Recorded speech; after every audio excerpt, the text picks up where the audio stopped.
semua. Assalamualaikum warahmatullahi wabarakatuh. Kita kembali masih di momen silaturahmi pagi ya, dan pagi hari ini kita akan membahas satu topik seperti yang sudah saya sampaikan tadi di awal, bahwa ada satu topik penting yang mungkin masih banyak membuat masyarakat bertanya-tanya, yakni perubahan IMB menjadi PPG atau yang kita ketahui yaitu persetujuan bangunan gedung.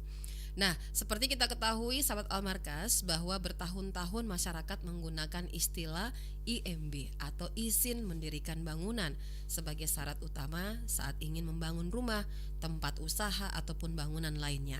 Namun sejak adanya aturan baru dari pemerintah, IMB resmi digantikan dengan sistem yang lebih komprehensif, yaitu PBG.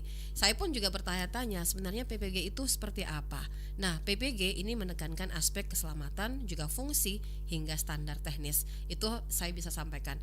Namun, sahabat Al-Markas, untuk mengetahui ya seperti apakah dari PPG itu dan untuk menjawab berbagai pertanyaan ya yang disampaikan masyarakat soal PPG. Nah, saat ini telah hadir narasumber yang berkompeten di bidangnya untuk memberikan penjelasan lengkap dan mudah dipahami untuk terkait dengan sosialisasi perubahan IMB ke PPG.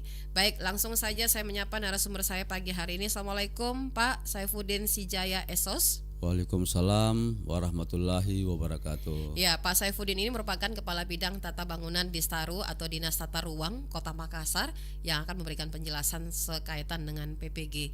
Nah, Pak, sebenarnya mungkin bisa dijelaskan dulu Pak kepada pendengar kita maupun yang nonton terkait dengan sosialisasi ini, yaitu apa sebenarnya yang dimaksud dengan perubahan dari IMB ke PPG. Kenapa itu bisa aturan itu bisa ada Pak? Silahkan. Terima kasih. Ya. Radio Ruby Pak, dengan Ruby. Terima kasih Mbak Ruby. Ya. Dan Bismillahirrahmanirrahim. Assalamualaikum warahmatullahi wabarakatuh. Waalaikumsalam. Selamat pagi pada seluruh pemirsa Radio Al-Markas. Perkenalkan kami, nama saya Saifuddin Sijaya, Kepala Bidang Tata Bangunan Dinas Tata Ruang Kota Makassar. Ya. Dan sedianya sebenarnya pada hari ini Mbak Ruby, Pak Kadis yang mau hadir langsung. Ya. Namun di waktu bersamaan kebetulan ada kegiatan yang tidak kalah pentingnya dan diamanahkan kepada kami untuk memberikan informasi, edukasi seluas-luasnya kepada masyarakat, khususnya pemirsa Al-Markas radio ini. Jadi ada beberapa program kegiatan di Dinas Tata Ruang Kota Makassar untuk menunjang visi misi Bapak Wali Kota Makassar, Bapak Munafir Arifudin dan Bapak Ibu Wakil Wali Kota Makassar, Ibu Alia Mustika Ilham, terkait Makassar unggul, inklusif, aman dan berkelanjutan. Ya. Kita di Dinas Tata Ruang ada beberapa program, khususnya dalam program pemberian izin membangun atau dulu dikenal IMB, sekarang jadi persetujuan bangunan gedung, bagaimana menuju bangunan gedung yang aman, tertib dan berkelanjutan. Seperti itulah dari tujuan program dari Dinas Tata Ruang Kota Makassar. Adapun perubahan IMB ke PBG itu, kalau IMB masyarakat dulu kenal barangkali di saat ingin membangun dia menguruskan dulu IMB. IMB Pak, betul. Sekarang dengan adanya aturan peraturan pemerintah nomor 16 tahun 2021 tentang petunjuk teknis pelaksanaan Undang-Undang Nomor 28 Tahun 2002 tentang bangunan gedung sebagai turunan dari Undang-Undang Cipta Kerja, pemerintah pusat mengeluarkan aturan baru terkait proses pembangunan bangunan gedung dari IMB ke PBG. Kalau IMB dulu sifatnya banyak bersifat administratif. Kalau di persetujuan bangunan gedung ini atau PBG ini, sebagaimana disampaikan tadi Mbak Ruby, bahwa banyak menuju ke kajian teknis untuk mencapai suatu keandalan bangunan gedung. Jadi memang kajiannya harus memenuhi standar teknis apa yang dipersyaratkan dalam peraturan pemerintah nomor 16 ini. Jadi dalam PBG ini memang kajiannya itu terdiri dari 3 komponen yang dikaji oleh teman-teman dari tim profesi ahli. Ada kajian dalam sisi arsitekturnya, bagaimana sistem sirkulasi penerangan dalam bangunan gedung itu. ada kajian dalam dari segi struktur untuk mencapai keandalan dan kekuatan suatu bangunan gedung, serta bagaimana pengkajian dalam bentuk mekanikal, elektrikal, dan plumbing. Ini semua dikaji oleh ahlinya mereka. Jadi kita dinas tempatan ruang dalam PBG ini sifatnya sebagai administrator saja yang melakukan kajian teknis. Itu di PBG ini ada namanya tim profesi ahli pemerintah Kota Makassar. Tim ahli Pak ya? Tim profesi ahli pemerintah. Oh, tim profesi. Ya, ini dihuni oleh teman-teman dari kalangan akademisi, profesional di bidangnya masing-masing. Kita tim profesional kita ada 12 orang di Kota Makassar ini. Masing-masing dibagi 4 pokja. Setiap pokja diisi oleh 3 tim ahli. Tim ahli arsitek, ahli struktur, dan ahli mekanikal, elektrikal, plumbing. Jadi memang PBG sekarang ini yang perlu kami sampaikan kepada masyarakat, karena memang juga pelaksanaan PBG di Kota Makassar baru kita laksanakan kurang lebih 1 tahun ini. Ya, baru setahun Pak ya? Ya, padahal di amanah dari PP 16 itu pelaksanaan PBG di seluruh kota yang ada di Indonesia harus dilaksanakan di tanggal 2 Agustus 2021. Namun segala pertimbangan kami Kota Makassar untuk melaksanakan kegiatan ini dan kesiapan sumber daya, perangkat-perangkat yang ada di kita dengan kondisi masyarakat dalam menerima perubahan ini dari MB ke PBG ini perlu kami pertimbangkan secara matang-matang memang. Karena sebelum kita melaksanakan PBG Kota Makassar, beberapa kali kami melakukan kunjungan keluar kota, bikin perbandingan dari perubahan MB. Ternyata memang masih banyak polemik-polemik yang terjadi, dan dari situ kami banyak belajar bagaimana mengantisipasi, bagaimana mengatasi kondisi-kondisi yang terjadi di daerah lain, supaya kita Makassar, kan kita ketahui Makassar ini barometer kawasan Indonesia Timur. Kalau terjadi polemik bisa berimbas besar ke daerah-daerah lain. Jadi nanti kita pelaksanaan PBG Kota Makassar itu nanti di bulan Maret 2024 kita launching. Kita launching dan mulailah pelaksanaan PBG di Kota Makassar. Seperti itu pun masih banyak kami akui masih banyaklah kekurangan-kekurangan, tapi kita berusaha belajar bagaimana menyempurnakan PBG. Karena PBG memang ini kalau kita lihat kasihan masyarakat dengan perubahan dari MB ke PBG memang banyak sekali yang pernah terjadi persoalan-persoalan yang masyarakatnya. Masyarakat MB dengan menyiapkan data umum, data tanah, data tenis hanya berupa gambar denah tampak dan potongan bisa keluar. Jadi banyak sifatnya administratif. Tidak ada kajian secara teknis bagaimana mencapai suatu keandalan bangunan gedung. Seperti itu Mbak Ruby. Ya, sebenarnya Pak, apa perbedaan paling mendasar Pak antara IMB dan PPG yang memang harus diketahui masyarakat? Karena kan sejauh ini kan masyarakat masih menilai bahwa IMB dan PPG itu masih dinilai tidak belum terlalu familiar di masyarakat begitu Pak. Kalau kita lihat perbedaan secara paling mendasar itu, kalau di IMB itu pelaksananya masih dilakukan secara manual.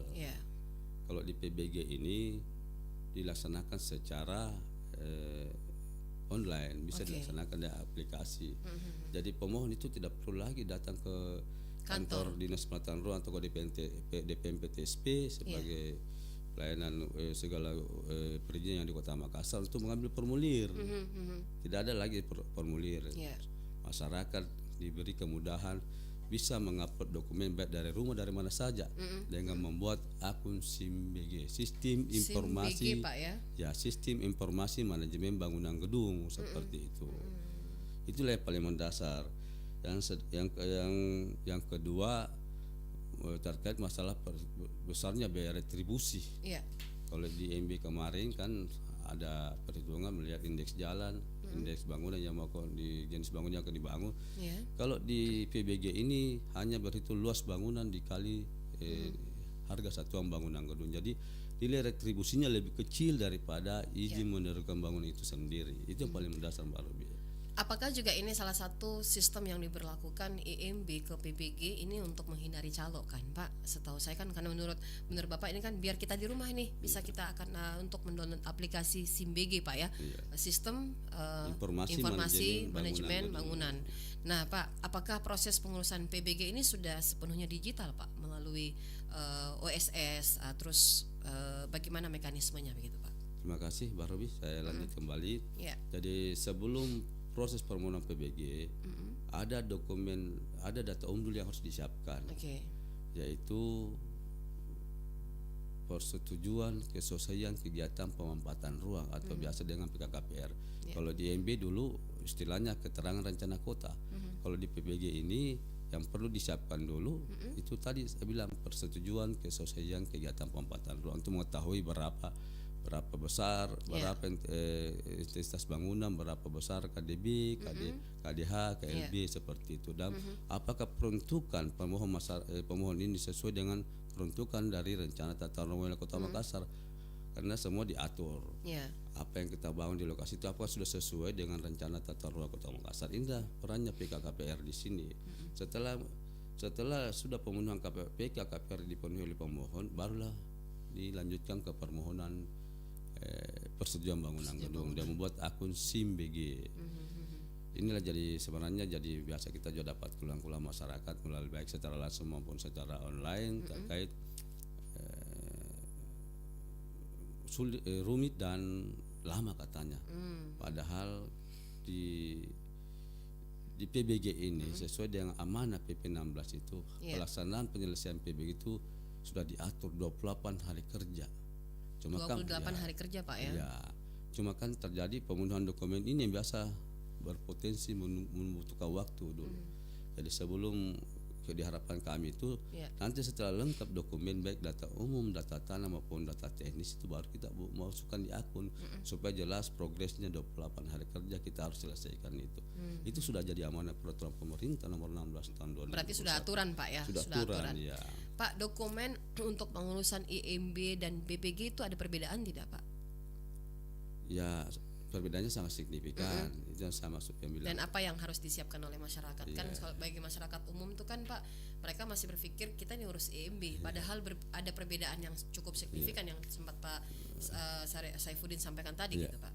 Memang ada perbedaan secara signifikan. Kalau di IMB kemarin kan Pak minimal ada data umum, data tanah dan data teknis hanya 3 berupa gambar dana tampak dan potongan saya disiapkan. Tapi kalau di PBG ini betul secara detail, baik dari bagaimana perencanaan arsitekturnya, bagaimana menghitung kekuatan struktur, dan bagaimana sistem penggunaan material baik dari segi MEP, material kabel atau apa saja yang berarti secara konstruksi itu memang harus jelas Pak ya. Bangunannya mungkin juga termasuk dengan penggunaan bahan Pak. Apakah itu juga masuk dalam tolak ukur PBG sendiri? Termasuk itu, karena terkait penggunaan material yang kita gunakan dalam bangunan gedung itu ada nanti hubungannya dengan perhitungan retribusi seperti itu. Jadi memang di PBG ini betul-betul bagaimana mengkaji secara teknis untuk menuju bangunan yang andal yang memenuhi empat aspek bangunan gedung, yaitu aspek keselamatan, aspek kenyamanan, aspek kemudahan dan kesehatan bangunan gedung. Jadi bukan hanya mengeluarkan izin begitu saja, betul-betul setelah diberikan rekomendasi oleh teman-teman dari tim profesi ahli, dinyatakan bahwa ini bangunan sesuai dengan standar teknis yang dipersyaratkan dan sudah memenuhi 4 aspek bangunan gedung ini.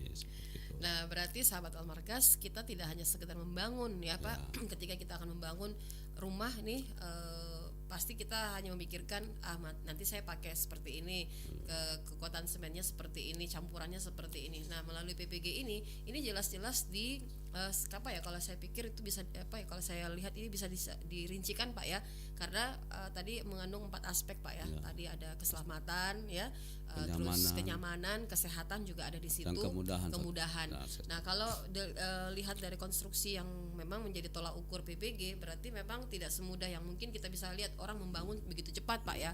Nah, bagaimana Pak dengan pembangunan yang dari tingkatan, anggap ini rumah Pak, rumah kita ini dari lantai dasar terus naik ke atas menjadi 2 lantai, itu apakah perlu juga melakukan pengurusan PBG Pak? Kan kalau IMB tetap ada karena terjadi perubahan bangunan gitu Pak. Silahkan Pak Saifuddin. Terima kasih Mbak Ruby. Namanya ada penambahan nama PBG itu. Saya sampaikan dulu apa yang dimaksud dengan PBG. Itu perizinan diberikan kepada pemilik bangunan gedung untuk membangun, membangun baru, mengubah, memperluas, mengurangi dan atau membongkar bangunan gedung itu sendiri. Jadi PBG ini mulai kita membangun sampai membongkar diatur dalam persetujuan bangunan gedung. Kalau pertanyaan tadi Mbak Ruby ada penambahan dari 1 lantai ke 2 lantai, itu wajib PBG. Karena itulah kita akan kaji dulu, kaji kembali oleh teman-teman provinsi apakah struktur bawah ini di bangunan lantai 1 masih bisa menopang untuk penambahan 2 lantai. Jangan sampai terjadi kegagalan struktur kalau tidak ada kajian. Jadi memang di permohonan itu dikaji kembali oleh teman-teman dari TPA. Dikaji Pak ya. Dikaji secara teknis dan dikeluarkanlah rekomendasi. Kalau memang bersyarat masih bisa menopang lantai 1, bisa menopang 2 lantai ini, ya kita direkomendasikan untuk bisa. Kalau tidak disetujui juga kami tim teman-teman dari TPA rekomendasikan seperti itu. Itu biasanya butuh proses berapa lama Pak? Kalau yang sudah terbangun dengan yang memulai membangun gitu Pak untuk pengurusan PBG itu? Membangun baru dengan penambahan sama. Pemenuhan dokumen juga sama. Cuma perhitungan retribusinya beda. Karena kita kalau sudah memiliki MB yang 1 lantai ini untuk membangun 2 lantai, ya kita hitung di 2 lantai saja. Untuk pemenuhan retribusinya seperti itu. Kalau pemenuhan dokumennya sama. Tapi kalau bangunan baru Pak, gitu hitungannya seperti apa? Yang seperti Bapak katakan tadi, mulai dari materialnya, terus konstruksinya seperti apa, dan menggunakan tim ahli gitu. Kalau bangunan lama Mbak Ruby, dia mau menambah, berarti permohonannya karena dalam SIM BG ini ada 2 cara dalam mendapatkan PBG itu sendiri.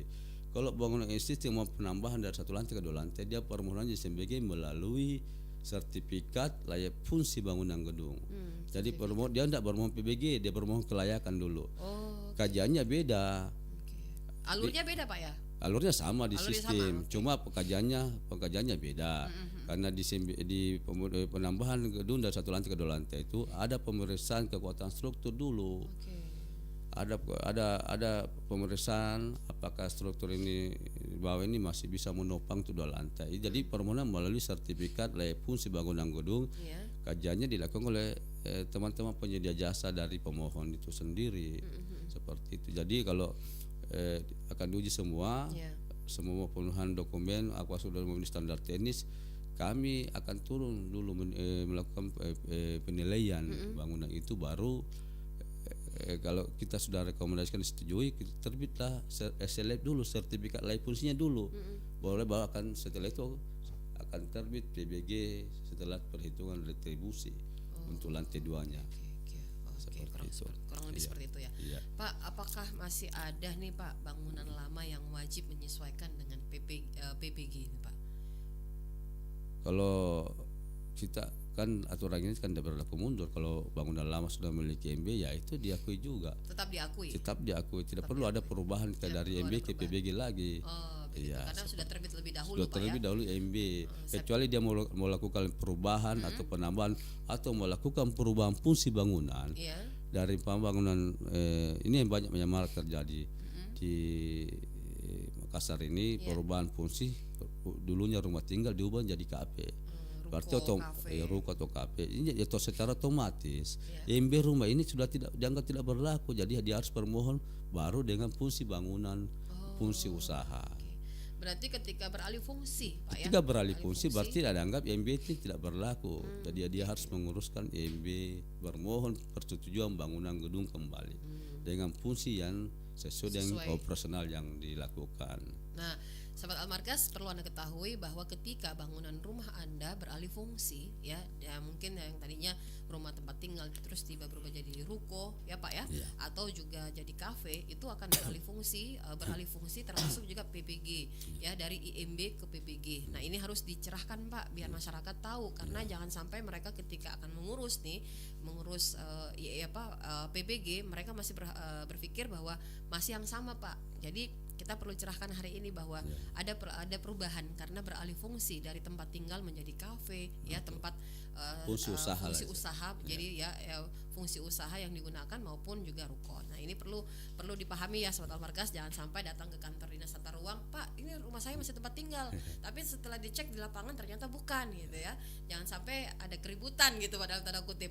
Nah, selain itu juga Pak, apakah ada keluhan Pak atau kendala yang sering ditemui masyarakat saat mengurus PBG? Kan orang bilang ini kok agak ribet Pak urusnya PPG dengan IMB kok beda. Kalau IMB kan ketika menyetor gambar terus ya bestek bangunan Pak ya, ini tiba-tiba udah keluar IMB-nya paling seminggu nih. Nah, kalau dengan PPG ini Pak butuh apa ya? Butuh penyampaian ke masyarakat kan itu harus lebih pelan-pelan dan sabar, karena masyarakat juga pastinya ada yang cepat memahami, ada yang tidak cepat memahami. Itu Pak seperti apa ini Pak keluhan ataupun kendala yang disampaikan ke pihak Distaru?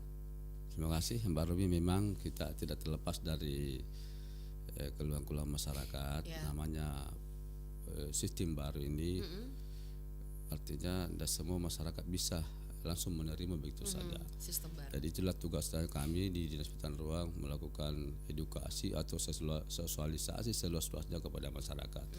Alhamdulillah untuk kegiatan di tahun ini kita Dinas Penataan Ruang diberikan anggaran untuk melakukan sosialisasi sebanyak 10 kali untuk PBG dan 10 kali SLF. Itulah bentuk bagaimana kami melakukan edukasi dan sosialisasi, bentuk peran serta pemerintah dalam memberikan informasi seluas-luasnya. Memang yang harapan dari PP 16 ini sebenarnya seperti Mbak Ruby tadi katakan, untuk menghindari pencaloan. Sebaiknya masyarakat terlibat langsung dalam proses ini, karena kan tidak perlu lagi datang ke ada tatap muka. Harapan kami tidak perlu lagi tatap muka, semua bisa dilakukan secara online, secara daring Pak ya, secara online, mendaftar secara online, informasi juga secara online. Seperti itu kami melalui akun CMBG. Jadi tidak lagi bentuk fisik ke kami, seperti ada undangan untuk ada asistensi atau sidang, biasa orang kita sebut yang sidang itu sidang PBG itu tidak perlu lagi dilakukan secara fisik, semua dilakukan secara online saja, informasinya secara online. Harapan itu tadi tidak ada lagi tatap muka untuk menghindari hal-hal yang tidak diharapkan. Ada plus minusnya juga Pak ketika beralih dari IMB ke PBG. Nah, ini yang tadi Bapak katakan bahwa ketika kita menggunakan PBG itu biar kita di rumah ya. Ketika kita sudah mendownload aplikasinya, itu di mana saja bisa diurus. Nah, kalau IMB masih tetap bisa datang, dan apalagi sekarang ini diberi kemudahan Pak ya dengan sistem online. Nah, itu sahabat Almargas nilai plus yang Anda dapatkan ketika kita dengan sistem PBG yang dilakukan. Dan memang ini PBG itu baru 1 tahun diterapkan di Kota Makassar Pak ya. Jadi ini salah satu bentuk pembaharuan dan bentuk inovasi yang dilakukan oleh pemerintah dengan pengurusan IMB ke PBG. Nah Pak, apa sebenarnya pesan pemerintah nih Pak bagi masyarakat terkait pentingnya memahami perubahan IMB ke PBG ini Pak? Harapan kami pemerintah. Nah, Pak, untuk pesannya Pak, pesan gitu. Pesan kepada untuk masyarakat Kota Makassar, karena ini sistem yang baru, perubahan dari izin mendirikan bangunan ke persetujuan bangunan gedung. Kami berharap dalam membangun itu betul-betul yang diutamakan dulu proses permohonan PBG-nya. Jangan sampai banyak terjadi kegagalan struktur karena tidak ada kajian-kajian teknis atau pertimbangan teknis yang sesuai standar yang diharapkan dalam PP 16 tahun 2021. Di PBG ini kan itu saya bilang tadi di PBG ini kajian teknisnya dilakukan sama orang-orang ahlinya, ahli di bidangnya masing-masing. dan sampai banyak kejadian, banyak contoh-contoh kasus yang kami baru-baru ini mungkin terjadi kegagalan struktur di pesantren, di baru-baru mungkin ada di daerah Takala Gogo itu yang terjadi, itu yang tidak kita harapkan dengan adanya PBG ini. Dengan adanya PBG betul-betul yang dikeluarnya PBG berarti menjamin bahwa bangunan yang akan dibangun betul-betul andal, kuat nih, kokoh ini bangunan. Iya, karena sudah memenuhi standar. Tidak perlu lagi kekhawatiran, baik pengguna bangunan atau pengunjung bangunan itu sendiri. Karena setiap fungsi bangunan berbeda pengkajiannya, Mbak Ruby. Beda fungsi rumah tinggal, fungsi ruko, kajiannya berbeda lagi seperti itu. Ada tingkatannya Pak ya? Ada tingkatannya. Juga. Nah Ya. ini perlu dipahamkan juga Pak, karena ya dari kacamata masyarakat umum Pak atau yang awam itu kan melihat bahwa kurang lebih sama begitu menurut orang Pak ya, menurut masyarakat awam. Mungkin juga saya seperti itu Pak, menilainya seperti itu bahwa tidak ada perbedaan ketika kita melakukan pengurusan izin pembangunan gitu Pak. Itu kurang lebih sama, baik rumah tinggal, ruko maupun yang lain ya, itu sama. Tetapi ternyata kita hari ini bisa dapat satu informasi penting bahwa ternyata beda untuk bangunan rumah tinggal dan ruko ataupun juga bangunan-bangunan yang mungkin berlantainya banyak Pak ya. Nah itu pasti konstruksinya dan juga pasti amdal lalinya juga harus dipikirkan seperti itu Pak. Kalau sejauh ini Pak untuk bangunan-bangunan komunikasinya dengan pihak developer itu seperti apa Pak? Kan ini kalau kita pikir developer ya untuk perumahan-perumahan Pak atau pengembang itu kan pastinya berpikir bahwa saya ini harus mengurus PBG. Apakah sama rumitnya Pak dengan membangun seperti kita ini membangun biasa masyarakat umum dibanding para pengembang atau pebisnis gitu? Ya kalau perlakuannya sama. Pembunuhan dokumennya sama.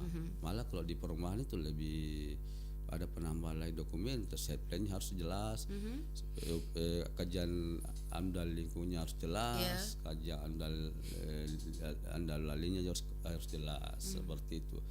Seperti itu Mbak Ruby. Karena kalau perumahan kan jelas bagaimana penyerahan, bagaimana besarnya PSU yang diserahkan, harus semua terukur itu semua. Jadi kalau perumahannya lebih ruang lagi. Terbuka hijaunya ruang ada. Pemenuhan terbuka hijau sudah memenuhi. Dilihat dari set plan yang diajukan. Karena kalau perumahan harus ada set plan. Berapa besar PSU, berapa besar ruang terbuka hijau, sesuai dengan yang dipersyaratkan dalam persetujuan kesesuaian kereta pemetaan ruang, seperti itu. Sejauh ini Pak ada kendala enggak yang dirasakan oleh pihak Dinas Tata Ruang Pak dalam hal untuk mensosialisasikan PBG ke masyarakat ketika mereka datang ataupun tidak datang secara langsung itu Pak, gitu. Kendala-kendala yang sering didapatkan di lapangan bagi pihak Distaru sendiri Pak. Memang kami seperti sampaikan tadi memang tidak lepas dari kendala-kendala dan keluhan masyarakat. Memang apalagi orang-orang dalam proses upload di sistem informasi manajemen di sistem penguploadan sendiri. Itu kami di Tata Ruang banyak dapat keluhan itu, banyak setelah komplain biasa merasa masyarakat kami sudah lengkap nih. Kami sudah upload di SIM-BG. Dan terjadi kadang salah tempat dalam penguploadan karena semua secara detail di sistem, semua secara detail yang sesuai yang dipermintaan dari sistem. Inilah masyarakat biasa terjadi miskomunikasi. Kadang merasa saya sudah lama lengkap, kenapa belum ada validasi? Karena proses di SIM-BG saya jelaskan SOP dalam proses di SIM-BG. Pemenuhan dokumen dulu Mbak Ruby. Setelah dokumen ini 3 komponen dokumen sudah terpenuhi, data umum, data tanah, data teknis, diupload dalam SIM-BG, ada verifikasi dokumen dulu. Ada verifikator kami di Dinas Tata Ruang melakukan verifikasi. Kalau nyatakan ini dokumen lengkap, itu kita akan jadwalkan untuk asistensi atau biasa disebut dengan sidang PBG. Kalau tidak lengkap atau belum memenuhi standar yang di dokumen disiapkan dalam SPBG, kami kembalikan dulu ke pemohon untuk melengkapi kembali. Setelah kalau yang ini lengkap, berarti kita atur jadwal untuk sidang, biasa disebut dengan sidang PBG. Jadi sebenarnya ini asistensi seperti kita zaman kuliah dulu, kita asistensi, kita punya perencanaan, nanti pemeriksa yang akan menilai kita punya hasil perencanaan itu dalam. Setelah sidang, ini di sidang aturan di PP 16 itu batas sidang itu maksimal 5 kali. Namun di Kota Makassar, alhamdulillah dengan berkat inovasi kepala dinas kami, karena beliau kepala dinas kami kan seorang arsitek juga, berkat inovasi berkomunikasi dengan teman-teman di tim profesi ahli, akhirnya kita sepakat 1 kali sidang saja, sidang kedua keluar terbit rekomendasi. Dengan strategi seperti ini, sebelum masuk ke sidang sebenarnya ada dilakukan prasidang. Kita memberikan ruang kepada pemohon untuk melakukan komunikasi atau asistensi dengan tim profesi sebelumnya. Setelah dianggap ada masukan-masukan dari tim profesi dan sudah dipenuhi oleh pemohon, baru kita jadwalkan sidang secara resmi di DPM PTSP, karena sidangnya kita lakukan di DPM PTSP. Jadi di desa sini sudah dianggap ini pemenuhan standar semua hasil masukan dari teman-teman dari tim profesi ahli. Kalaupun masih ada masukan atau saran untuk perbaikan, diperbaiki. Sidang kedua sudah terbit rekomendasi. Walaupun di aturan sebenarnya itu maksimal 5 kali ya. Maksimal 5 kali. Nah, berkat itu saya bilang tadi, berkat komunikasi kepala dinas kami dengan teman-teman TPA itu lebih dipermudah atau dimudahkan dalam sidangnya. Itu Pak dengan tim tenaga ahli ya Pak ya? Tim profesi ahli itu apakah memang ini sudah istilahnya sudah berkomitmen dengan pihak Distaru dalam hal ini? Nanti ketika ada anggap saya Pak ya, kita contoh kasus nih, ketika saya datang ke sana, saya mau nih Pak membangun baru. Apakah saya perlu memang didampingi oleh tim TPA gitu Pak, tim profesi ahli gitu, yang memang sudah disiapkan oleh pihak Distaru, atau kami bawa sendiri gitu Pak? Itu seperti apa Pak? Terima kasih. Ini yang lupa kami sampaikan tadi Mbak Ruby, bahwa dalam persetujuan bangunan gedung ini memang pemohon diharapkan didamping oleh namanya tim penyedia jasa atau konsultan yang bersertifikasi. Kalaupun dia seorang arsitek handal dapat, kalau tidak bersertifikasi tidak bisa juga diterima di tim, karena akan diupload semua sertifikasinya. Seperti jadi pemohon itu harus didamping oleh tim penyedia jasa. Jadi pemenuhan data teknis itu dilakukan oleh pendamping dari pemohon itu sendiri. Itu konsultan. Konsultan yang berkomunikasi dengan TPA. Jadi pemohon tidak perlu hadir dalam sidang. Yang hadir dalam sidang atau asistensi itu dengan TPA itu hanya penyedia jasa saja. Karena dia yang bertanggung jawab hasil perencanaan, baik dari kekuatan kendalanya suatu bangunan ini. Dia seperti itu. Nah Pak, kalau pemohon tidak memiliki tim pendamping nih Pak ya, tidak memiliki tim pendamping atau konsultan, apakah pihak dari dinas Distaru sendiri ini berhak Pak untuk mendampingi? Karena ya bisa saja mereka mungkin temukan tim konsultan tetapi tidak memiliki sertifikasi gitu Pak. Kan ini syaratnya harus punya sertifikasi gitu. Mereka tersertifikasi. Kalau mereka tidak tersertifikasi, itu seperti apa kan? Itu menjadi salah satu kendala kan Pak. Terima kasih Mbak Ruby. Kalau terkait itu memang di PP 16 wajiblah didampingi tim penyedia jasa atau konsultan. Kalau kami di Distaru tidak ada kerjasama khusus dan tim konsultan, kami bebas dari mana saja. Begitu. Tidak harus kami tidak ada kerjasama khusus. Tidak ada khusus dengan konsultan Pak ya? Tidak ada kerjasama khusus. Kami berikan seluas info kepada masyarakat, tunjuk siapa yang bisa dampingi, siapa yang bisa mendampingi, baik dari Sulsel di masa kita terima untuk sementara ini dengan aturan yang belum berlaku yang lainnya seperti itu. Seperti itu. Ya, ini mungkin Pak yang dinilai agak sulit oleh masyarakat yang akan bermohon sebagai pemohon untuk pengurusan PBG, karena mereka harus didampingi tim konsultan yang tersertifikasi, terus ada tim penyedia penyedia TPA, jasa, tim penyedia jasa, terus ada TPA tim profesi tim profesi ahli gitu Pak. Itu kan mereka harus miliki nih Pak sebelum kita membangun. Nah, ini yang seharusnya diberikan pencerahan ataupun informasi kepada masyarakat kita bahwa seperti ini prosesnya. Kalaupun prosesnya bisa melalui sistem, ya mereka tidak perlu datang, tapi ada tim konsultan yang nantinya akan berkomunikasi dengan tim TPA Pak ya, yang akan komunikasi. Nah, sejauh ini Pak, apakah juga dari pihak Dinas Tata Ruang nih Pak memberikan arahan kepada pemohon maupun juga kepada tim konsultan ketika kami punya bangunan nih tertolak gitu Pak. Itu seperti apa itu Pak? Pendampingan yang dilakukan oleh pihak Dinas Tata Ruang sendiri. Yang melakukan kajian teknis kan dari teman-teman dari tim konsultan baik. Profesional yang melakukan kajian teknis secara permohonan masyarakat.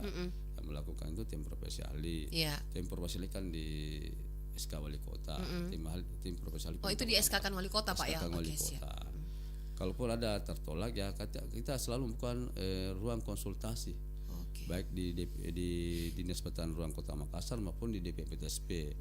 Sebelum bermohon masyarakat biasa datang konsultasi ke kami. Karena ini hal baru, jadi memang kami masih membuka ruang untuk adakan konsultasi penemuan dokumen-dokumen yang perlu disiapkan sebelum masuk di SIMBG, akun SIMBG itu. Yang selalu kita masih adakan edukasi saat ini. Seperti itu.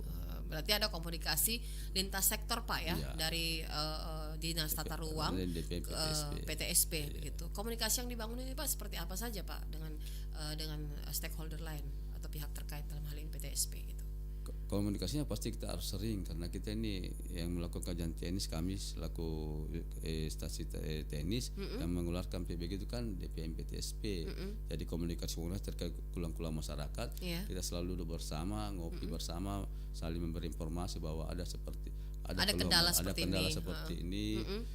Biasa kami ujung-ujungnya sama-sama ke Kementerian PUPR melakukan konsultasi bagaimana terkait persoalan-persoalan yang dihadapi masyarakat di Kota Makassar terkait masalah persetujuan bangunan gedung ini. Okay. Pak, paling banyak nih Pak kasus ya dalam hal ini kasus untuk pembangunan pemohon ya untuk PBG itu di konstruksi itu apa saja Pak yang paling banyak nih?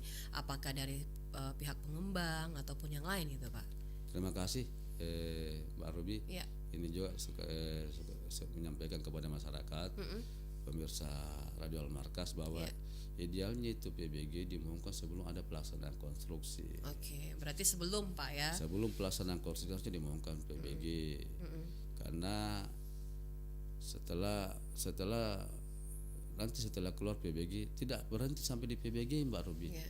Ada lagi namanya setelah pelaksanaan konstruksi di lapangan, ada namanya lagi penilik. Ada tim pengawas kami namanya penilik akan melihat penyelesaian dokumen yang pelaksanaan di lapangan. Dan sampai ada perbedaan. Kalau ini ada kesesuaian antara dokumen yang dimohonkan dengan pelaksanaan konstruksi di lapangan, tidak berhenti di BP. Kami adalah namanya sertifikat layak fungsi bangunan gedung. Kita ke sertifikat layak bangunan ini. Jadi di PBG ini bukan hanya PBG saja yang kita keluarkan. Ini PBG dan SLM ini bak suami istri harus sejalan. Oh, berarti ya, bangunan itu juga harus punya sertifikat, Pak? Iya, di sertifikat. Sekarang ada sertifikasi bangunan lagi. Kalau memang bangunan sudah bangunan standar teknis, saya bilang tadi dokumen yang dimohonkan sesuai dengan pelaksanaan di lapangan itu ketua sertifikat. Cuma kadang terjadi seperti ini. Ini apa yang terjadi, Pak? Ada beberapa. Saya sudah perlu menyebutkan. Biasa pemenuhan dokumen secara teknis bagus dan direkomendasikan oleh TPA. Dan terjadi pelaksanaan di lapangan berbeda. Ini yang kami tidak keluar sertifikatnya. Karena pasti ada penilik kami yang akan melakukan kesesuaian itu, dan ada pernah terjadi kegagalan konstruksi akhirnya rubuh. Ini pagar ya saya bicara. Ini jadi permasalahan padahal perencanaan sudah sesuai. Rekomendasi TPA sudah sesuai, namun pelaksanaan kegiatan di lapangan ini sering terjadi. Ini kendala-kendala yang terjadi di masyarakat.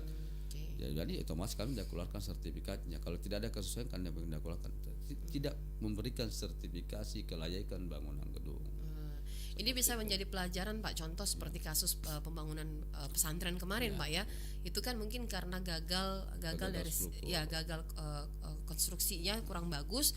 Nah, ini mungkin kita gambarkan kepada pendengar Pak bahwa dengan PBG ini komplit Pak, dalam hal ini komplit untuk mulai dari standar bangunannya, standar penggunaan materialnya ya, tadi dengan 4 kelayakan tadi Pak ya yang harus dilewati sebelum kita melakukan pembangunan. Karena kalau bangunan itu tidak sesuai besteknya, ya pasti juga akan dinilai gagal, Pak. Contoh nih, kita harus membangun pakai besi 10, Pak. Terus tiba-tiba yang dipakai cuma besi 5. Itu kan pertimbangannya salah, Pak. Apalagi untuk bangunan tingkatan, mau naik tingkatan dari tingkatan 1 ke tingkatan 2, itu kan beda, Pak, ya. Seperti itu. Jadi memang ada plusnya ya ketika beralih dari IMB ke PPG ini. Nah, Pak, sejauh ini ini kan sudah masuk akhir tahun 2025, dan program ini atau aturan ini, PPG ini kan baru setahun berjalan, Pak, ya. Ada peningkatan pengurusan enggak, Pak, dalam hal pembangunan dari IMB ke PPG ini, Pak, selama proses aturan baru ini hadir dari IMB ke PPG itu, Pak? Terima kasih.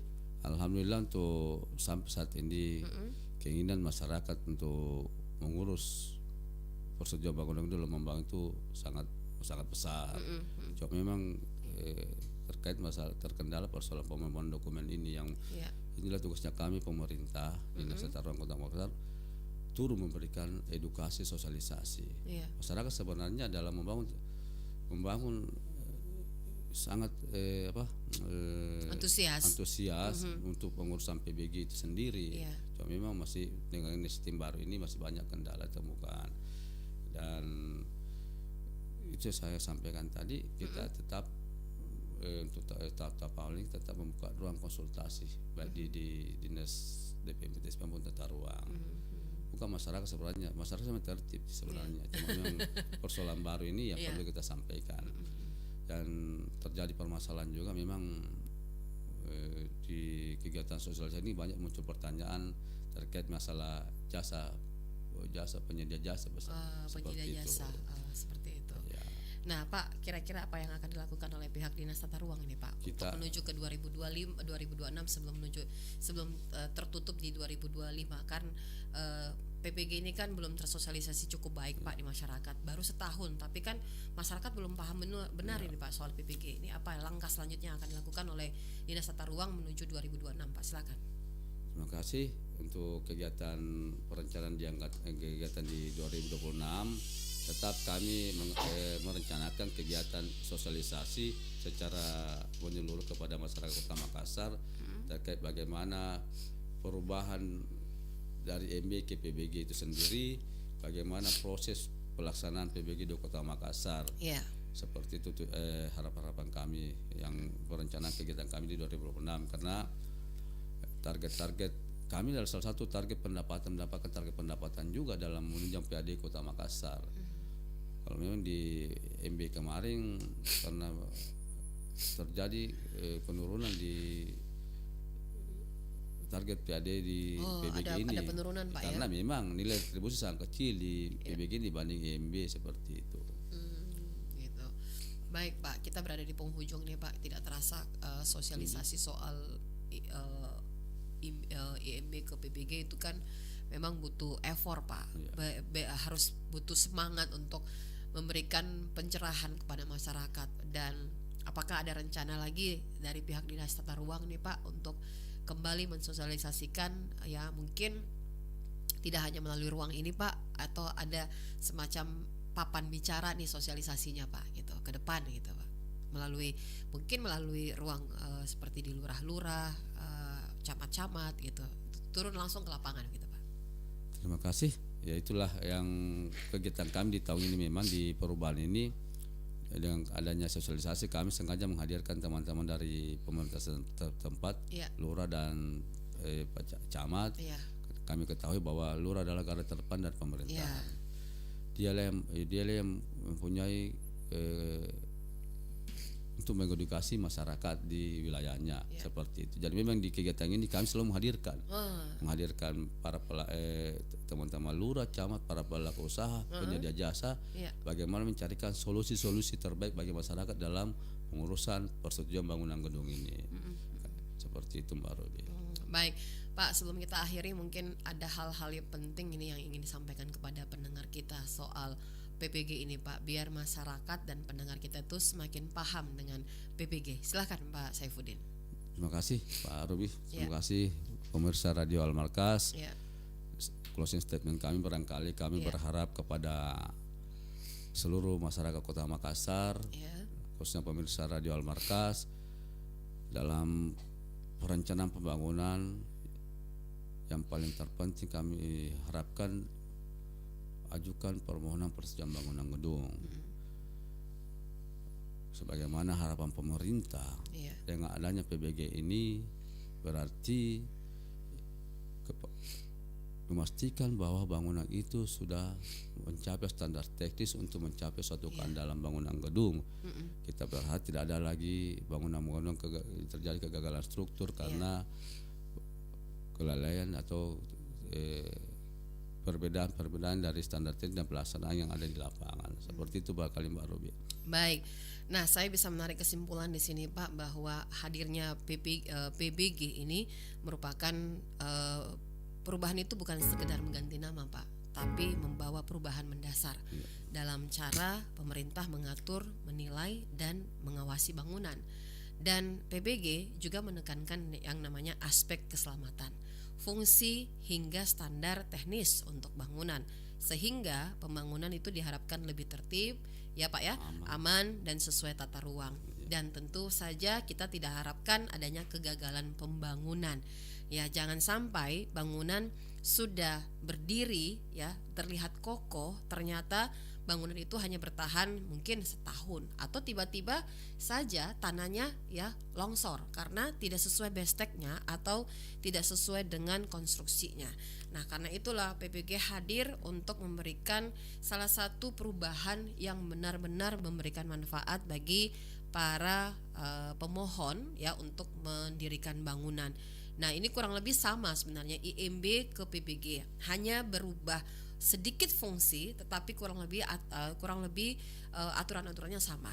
Terima kasih banyak Pak Saifuddin Sijaya Esos ya, yang juga merupakan Kepala Bidang Tata Bangunan Distaru Dinas Tata Ruang Kota Makassar, sudah memberikan pemahaman kepada kita soal sosialisasi perubahan IMB ke PBG.